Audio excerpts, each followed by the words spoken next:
Jumpa lagi di channel Alman Teknologi. Kali ini kita akan membahas materi mengenai RESTful API dengan judul pengenalan dari JSON. Apa itu JSON? JSON itu singkatan dari JavaScript Object Notation, yaitu sebuah format yang digunakan untuk menyimpan dan mentransfer data. Di JSON ini terdiri dari dua elemen dasar, yaitu key dan value. Yang terakhir ini di JSON itu ada dua struktur yang berbeda. Itu pertama kumpulan value yang saling berpasangan atau biasa disebut objek. Yang kedua ini daftar value yang saling berurutan, biasa disebut array atau list.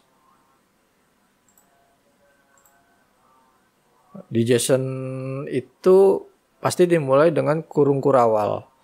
Untuk kode produk dengan value P001, untuk key kedua itu nama produk dengan value laptop Lenovo. Lalu ada key UOM, nah isinya itu berupa kode dan nama UOM dengan key dan value-nya.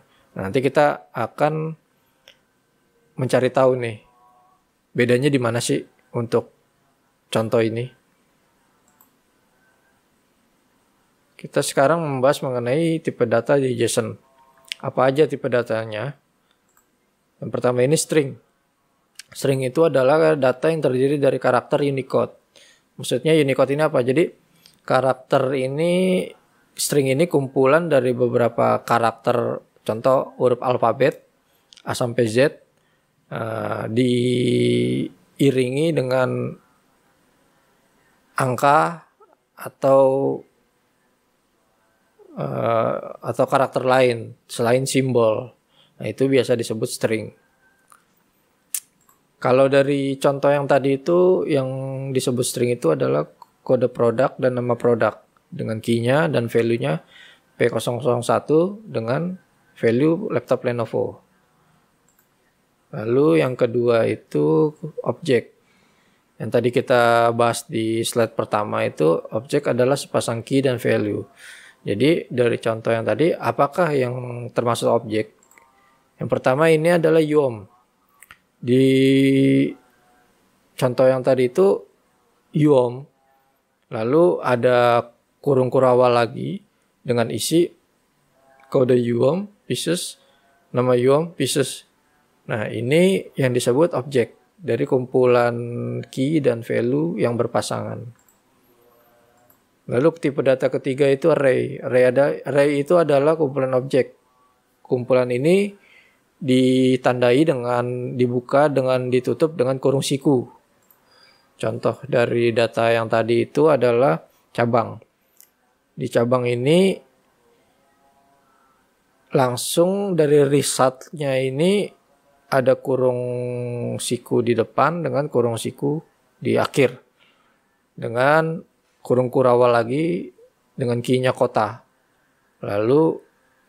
Lalu isi value-nya itu ada Jakarta Pusat, Jakarta Timur, Jakarta Barat. Itu yang disebut array atau list. Kalau di SQL kita mengenal ini adalah raw data. Lalu keempat ini adalah boolean. Boolean ini adalah jenis data yang hanya berisikan pernyataan benar atau salah. Jadi boolean itu isinya selalu true or false. Nggak mungkin true and false. Pasti salah satu. Contoh yang tadi itu bstock dengan value-nya true. Lalu yang kelima ini number. Sama seperti jenisnya, sama seperti nama ini, nama number, jenis data ini hanya berupa angka.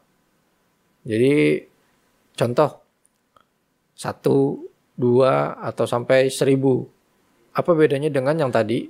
Kalau yang tadi string itu di kode produk depannya itu P001. Kenapa dia nggak masukin number? Karena balik lagi di jenis number ini, seperti keterangannya dia hanya berupa angka saja dengan catatan angkanya harus merupakan integer atau angka bulat. Jadi number ini nggak bisa digabung dengan karakter lain. Contohnya kayak karakter yang kode produk tadi. Nah, itu kalau dicampur itu biasanya namanya disebutnya string. Contoh dari data yang sebelumnya itu untuk number itu adalah QTA atau quantity dengan value-nya 10. Lalu yang terakhir ini null. Kita sering mendengar null. Kalau kita belajar SQL Server, pada saat data kosong itu isinya selalu null. Saat kita belajar JSON, apabila nggak dapat respon dari sisi server, balikannya null atau object not reference. Nah, null ini apa? Sebuah key yang tidak memiliki value.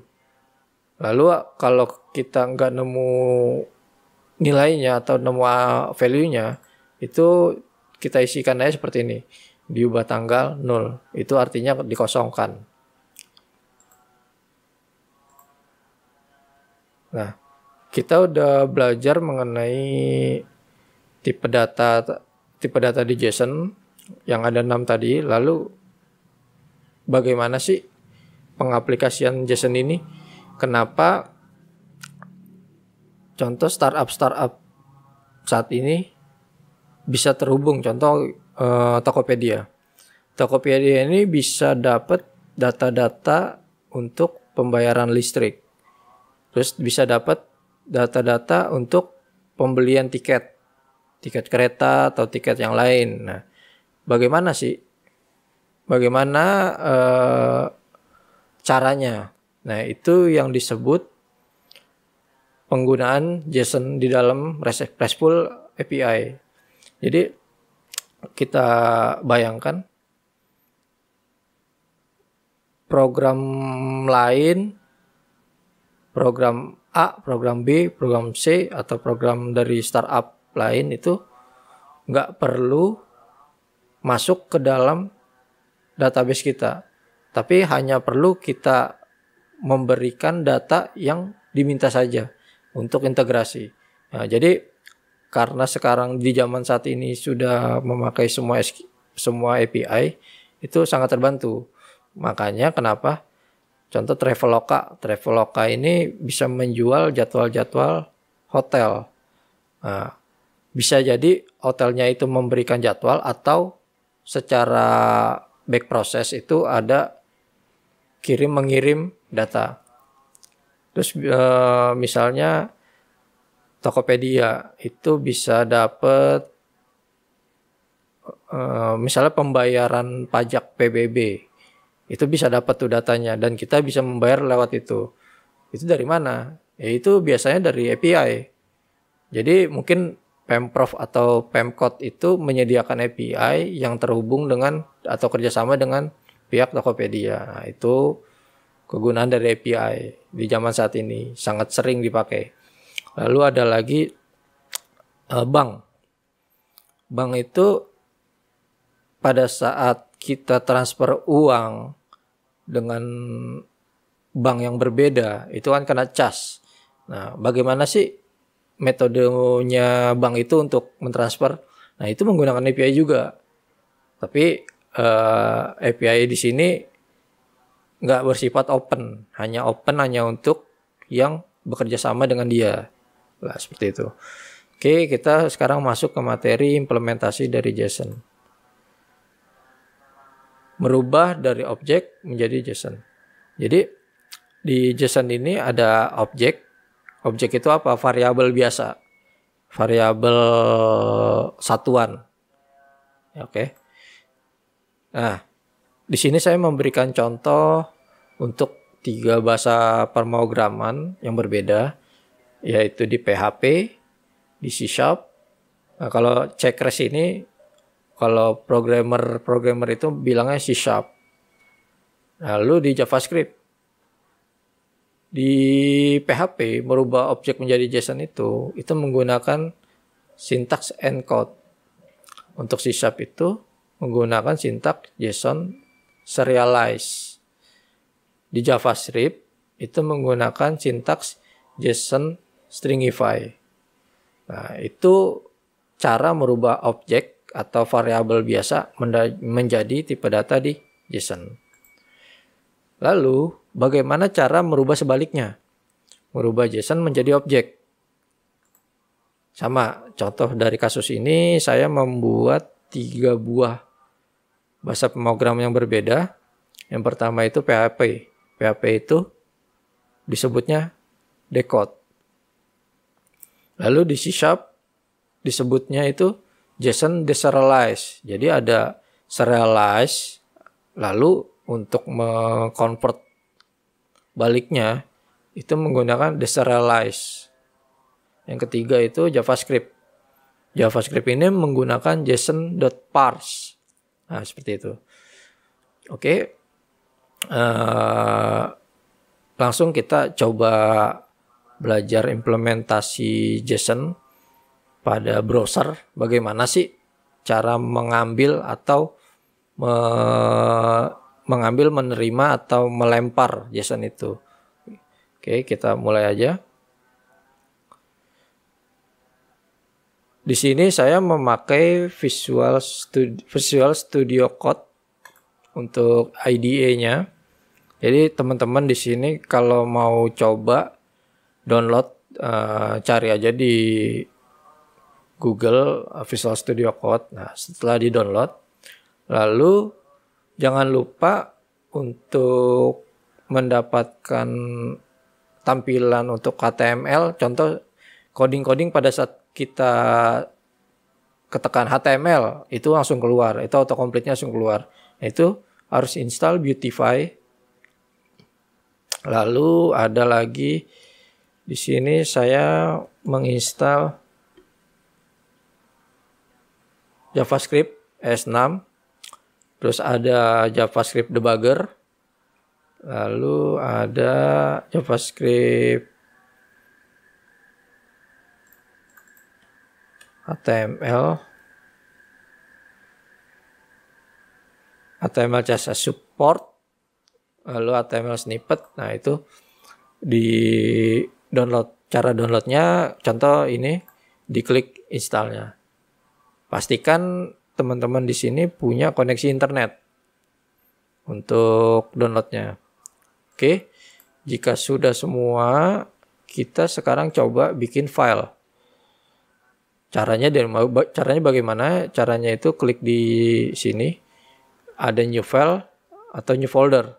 Kalau teman-teman di sini sudah masuk foldernya, ketekan saja new file. Oke, kita coba ketik belajar JSON.html. Jika sudah, kita enter. Nah, enaknya di Visual Studio Code ini, pada saat kita tekan dock, nah, itu langsung keluar. Sintaks dasar dari HTML, head, body, dan tutup HTML-nya itu langsung keluar. Jadi bagaimana nih kita mengaplikasikan JSON ini? Yang pertama itu JSON selalu ada di body. Di body kita tulis script, tutup. Nah, di body ini kita coba belajar yang namanya convert dari JSON menjadi objek atau variabel. Contoh di sini saya menambahkan variabel OK dengan data seperti ini. Dengan data seperti ini itu kita coba kode produk ketik 2 dengan nama P001, lalu nama produk.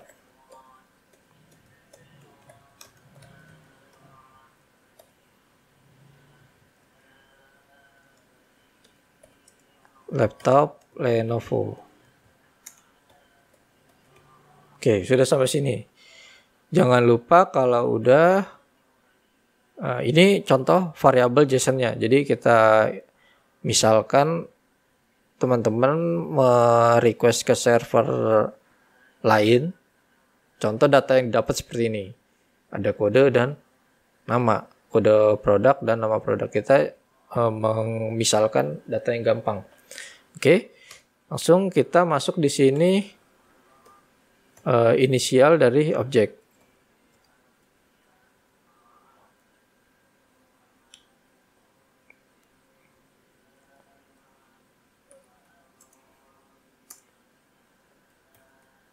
JSON.parse dari si oke. Oke, udah sampai sini. Kalau di browser itu kita biasa melihat itu di konsol di F12. Nah, kita tambahkan di sini console.log (obj). Ini teman-teman bebas di sini menambahkan inisialnya apa aja. Nah, oke, kita save. Kita coba jalanin di Chrome. Oke. Nah, seperti ini nih udah jalan nih teman-teman. Jadi teman-teman tinggal ngambil di F12. Sorry, saya pindahkan ke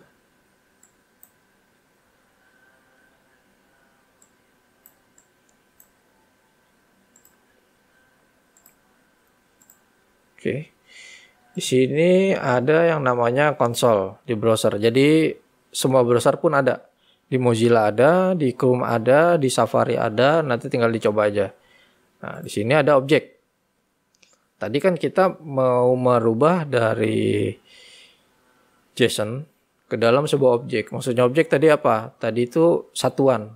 Jadi seperti kita masukin satu persatu dengan kolomnya atau tempatnya. Tadi kan JSON-nya itu kode produk dengan P01. Lalu di browser ini sudah kepisah nih. Nggak satu kesatuan lagi. Nah, itu namanya konversi atau convert dari JSON ke objek. Seperti itu. Lalu gimana nih kalau kita mau ada dua jenis ini, kita mau ambil nama produk. Gimana? Oke, kita masuk lagi ke sini. Sini tinggal ditambah console.log obj. Di sini ada yang namanya nama produk.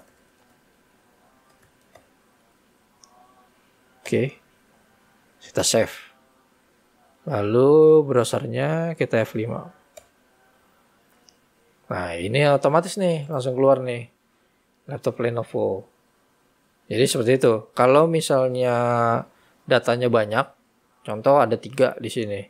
Kode produk, nama produk, lalu ada quantity. Nah, teman-teman butuh data quantity-nya nih. Ambilnya itu di variabelnya itu obj.quantity seperti itu. Itu masalah atau bukan masalah sih. Itu contoh masalah pada saat kita mendapatkan data JSON. Nah, bagaimana nih untuk mengkonvert ke dalam sebuah variabel atau ke dalam sebuah objek. Lalu sebaliknya nih, kita sudah belajar mengkonvert dari JSON ke objek. Sekarang kita belajar mengkonvert dari objek ke JSON. Contoh variabelnya sama di sini. Saya pakai di sini kode produk. Bedanya kalau itu JSON kita pakai petik. Nah, ini kita nggak usah. Kita langsung ini nggak usah. Seperti ini aja. Oh sorry, ini pakai ini nggak usah. Karena dia objek. Nggak usah ada key. Cuma butuh value. Oke, sudah sampai sini. Kita masukkan obj lagi, objek sama dengan JSON.stringify dengan nama oke. Lalu kita catch ke dalam log dengan nama si OBJ. Jangan lupa jangan lupa titik koma. Itu setiap akhir dari sintaks di JSON. Jika sudah, kita masuk aja ke sini. Jadi kita belajar untuk mengkonvert variabel atau objek biasa ke dalam JSON. Kita F5. Oke. Sama nggak seperti data yang pertama? Nah, sama. Jadi kalau di JavaScript itu pada saat kita mau mengkonvert dari JSON ke variabel biasa atau objek biasa, itu kita memakai sintaks parse. Sebaliknya, kalau kita convert dari variabel biasa ke dalam JSON, itu kita memakai JSON.stringify. Oke, sampai situ materi untuk pengenalan di JSON. Terima kasih. Salam Alman Teknologi.